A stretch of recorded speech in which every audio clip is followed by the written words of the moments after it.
I have not had conversations firsthand lately in terms of the Munich elections with Washington, although we monitor that very closely. We do speak and monitor that very closely within our mission. I'll come back to that if I may.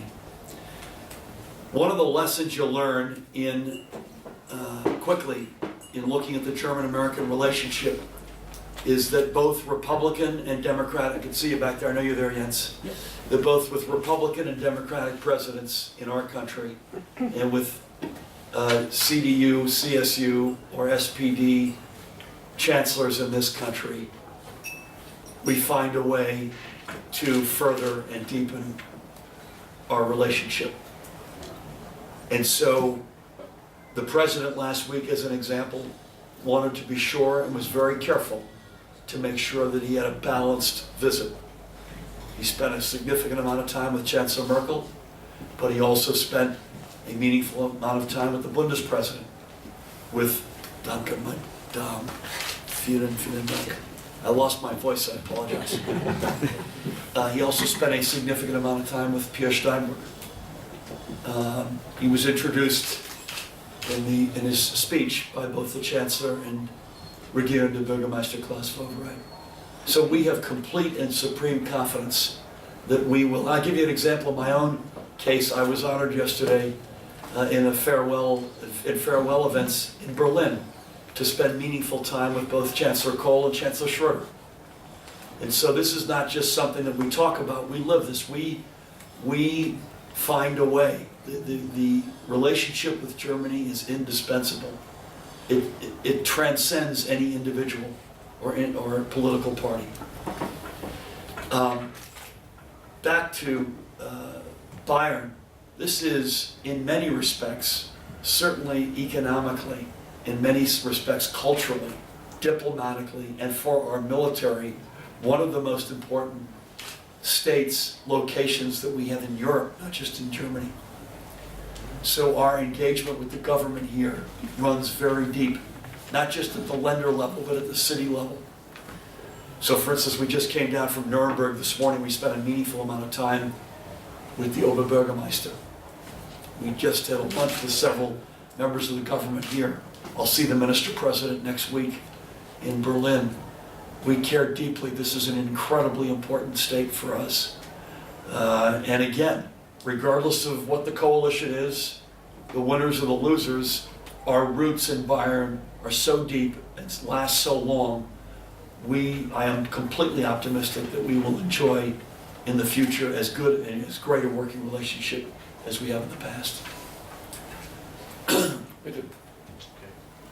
Hello, Correspondent Murphy. My name is Keith Lear. I'm here from Long Island, New York. Writing on your trip here as well as Barack Obama's, you mentioned earlier about President Kennedy and the friendship and the importance between the German-American friendship. From my understanding, you were involved with the 9/11 Memorial in Oberwiektag. Are you familiar? No, not really involved deeply. The most important thing on 9/11, where's Tammy? The most important thing on 9/11 is that Tammy helped us get, quite striking by the way, you should come see it in Berlin, a piece of the building as a memorial in our courtyard in the embassy in Berlin. Okay. There's also a memorial in a small village in Oberwiektag. It's a small village in Bavaria. It's possible I visited there, or I may have helped them out in some way. Okay. Do you guys know? I don't want to offend them if in fact we did something in that direction. It's okay. No, it wouldn't be any offense. Maybe something to look into in terms of the German-American friendship. Great. I was going to ask if there was any... I'll ask, maybe you guys can help me with that. Go ahead. If there was any recognition or acknowledgement of the memorial on a Washington level or anything in terms of the new 9/11 memorial in New York City, as far as in terms of sister memorials in Germany. First of all, a handful of Germans tragically died that day. Sure. And we try to invite their survivors, immediate family, every year to whatever small memorial we have, whether it be in Berlin or elsewhere in the mission. Secondly, in fact, I think in 2 weeks, Tammy and I and our children are going to visit with Daniel Liebeskind, the memorial in New York, I believe in 2 weeks. And that'll be our first visit to the memorial in New York City.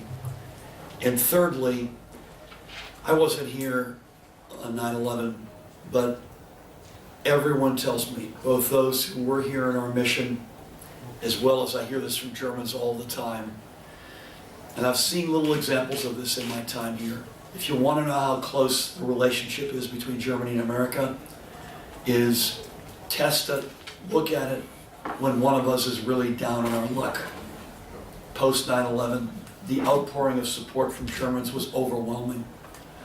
The Boston Marathon bombing, the tragic tornadoes in Oklahoma, the horrible shootings in Newtown, Connecticut.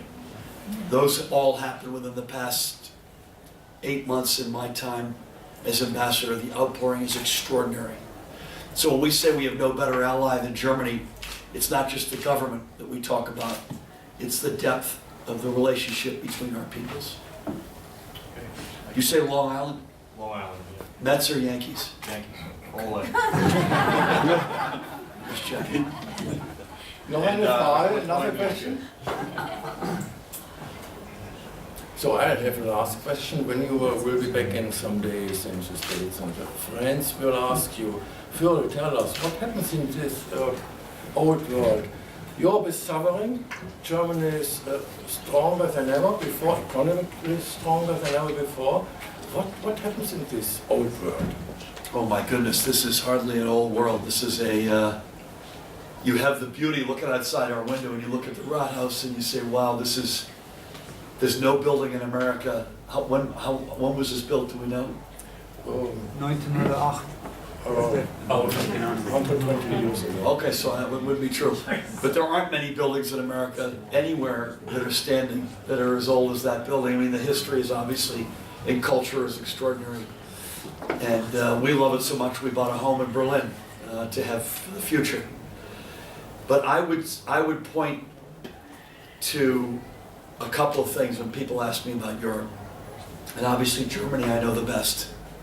I'd say one, economically, Germany has held on to its manufacturing base. It still employs over 25% of its workforce employment in manufacturing. And that's an enormously impressive achievement. And you don't do that by being old world. You do that by innovating, being cutting edge. So I think we have a lot to learn from Germany in that respect. Insbesondere, an example that the president uses, the duale Ausbildung system, which is so meaningful to the success of the Mittelstand.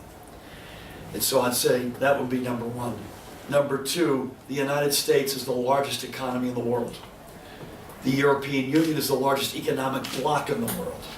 This notion that I mentioned in my remarks about the potential for a transatlantic trade and investment partnership is really big. To think about those two blocks put together in sort of one set of standards and regulations has enormous appeal, with enormous upside, real upside in terms of jobs on both sides of the Atlantic. And I'd say thirdly, it may take longer than we would like it to take. It may be more frustrating, there may be risks, but both the European economy and the US economy will get back on their feet. The US economy is showing real signs of that right now. We've got our challenges, but we clearly are getting ourselves back up on our feet. Europe, it may take longer. Again, there may be more risks. It will be worth it. I am optimistic it will get there. And that's good news for not just Europeans. That's good news for Americans. This is not a zero-sum game. When Europe does well, we do better. When the US does well, Europe does better. That's the way it's always been, that's the way it always will be. Thank you very much. Thank you very much for being here, for being our guest, and all the best to you and to your wife, wherever you will be in the States. Thank you, Peter. Thank you very much.